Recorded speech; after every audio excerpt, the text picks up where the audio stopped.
Hello! Good Friday! Ito na yung niluto kong bilo-bilo, binigyo. Sarap.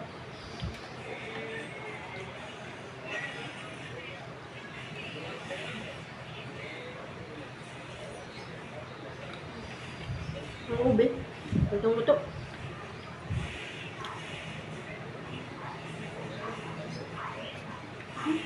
Hmm? Mainit.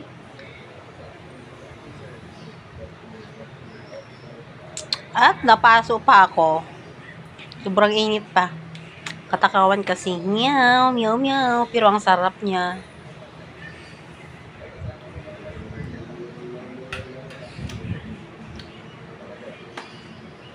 Napako pa ako. Sobrang mainit pa. Diba? Good day. Happy Friday. Good Friday.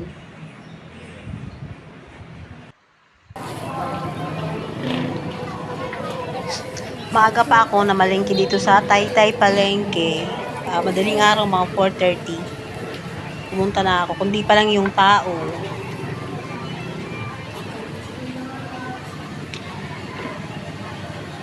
Dito ako namimili. Pati sa mga isda, dito ako bumibili.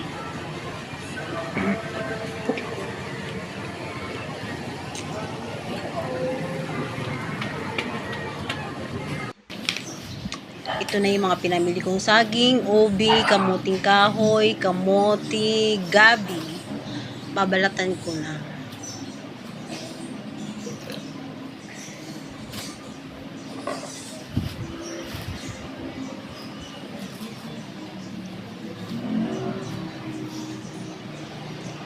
Ito na kasi yung nakagisnan kong pagkain tuwing Biyernes Santo, maliliit pa kami magkakapatid.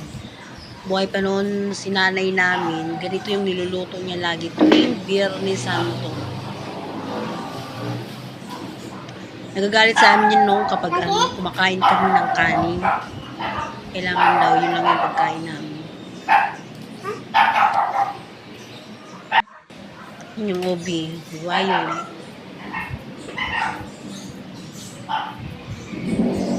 Buhay pa noon si tatay, ang dami niyang tanim na ganyan, gabi, ubi, kamote, hindi yan nawawala. Ang dami niyang pananim sa bukid, kaya itong mga pagkain hindi ito mawawala sa amin tuwing mahal na araw. Tapos na ako magbalat, kailangan na natin ng hugasan yung mga root crops. Actually, na lang yan. Binabanlawan ko na lang yan. Nahugasan ko na yan ng isang beses. Ay, isa, dalawa. Na yan. Pangatong banlaw na yan.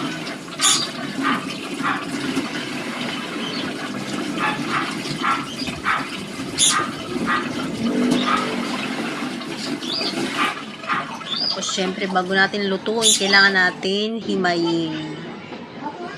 I-chop ba natin? I-chop natin ng maliliit para maluto agad.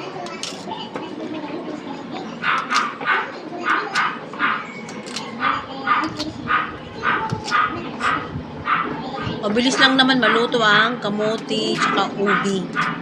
Yung kamuting kahoy tsaka gabi, yun ang kailangan lulutuin ng maigi kasi matigas.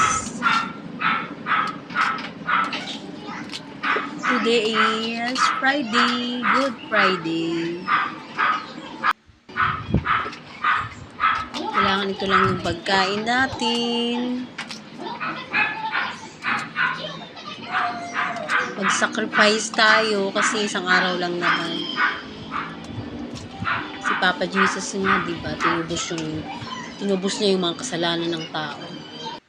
So tayo, kailangan din natin mag-sakripisyo. Tayo magpakabusog kung ano-anong kakainin natin ngayong Biyernes Santo. Ayun kasi yung nakagisnan naming magkakapatid nung buhay pa yung magulang namin. Hi! Good morning! Today is Friday. Magluluto ako ngayon ng binigit or ginataang bilo-bilo. Ito yung gamit ko, may langka akong langka. Tapos, syempre, hindi mawala ang pandan. Ay po. Saba, saging. Tapos ito, Uy, kahit kahoy, kamote, gabi. At di mawala ang gata.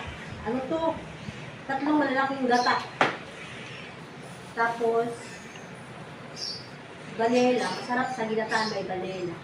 Tsaka, instead na yung giniling na malagkit, yung galapong, ang ilalagay ko yung bigas mismo na malagkit. Ito yun. Okay, let's go! Magluto tayo ng giniling kasi birnisan ko ngayon bawal kumain ng karne. So, ito yung kainin natin.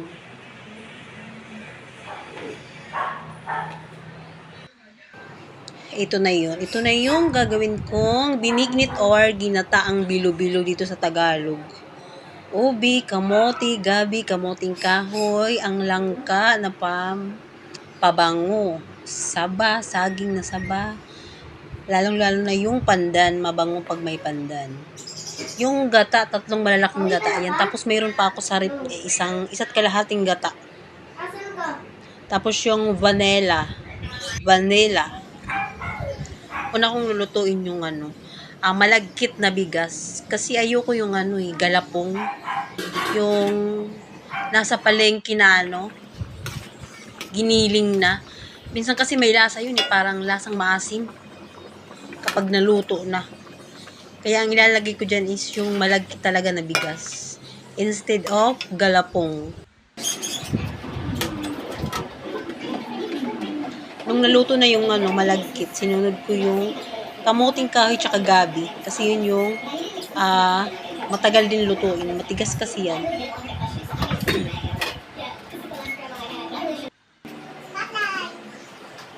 Yung vanilla, yan, lalagyan ko para mabango siya. Tapos pampalasa din yan. Ang gamit kong sugar is yung brown sugar. Yung ubi, mabilis lang din lutuin. Sunod-sunod na yan. Ubi, kamote. Saka yung saging.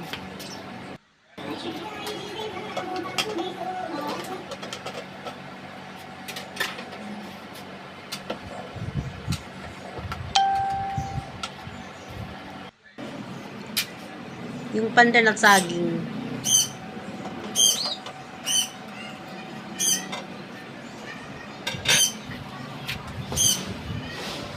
Meron na yan paunang gata. Yung nilalagay ko mamaya is yung para pampalapot na yan. May unang gata na yan, tapos lalagyan ko pa yan ng pangalawang gata.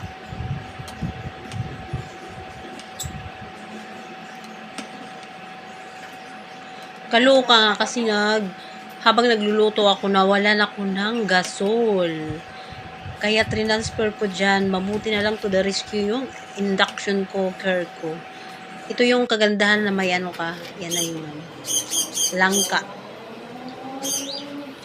Ito yung kagandahan na may induction cooker. Yung last na gata na yan ko lalagay. Kasi kapag naubusan ka ng gasol, ng gas, tapos mayroon kang induction cooker, yan, may malulutuan ka, mapapag-transferan ng niluluto mo. Mabuti na lang talaga kasi sarado yung regas ko. Biyernes Santo, wala silang Ito na, luto ng ating binignit or ginataang bilo-bilo. Have a nice day. Good Friday ngayon. God bless sa ating lahat. Bye-bye.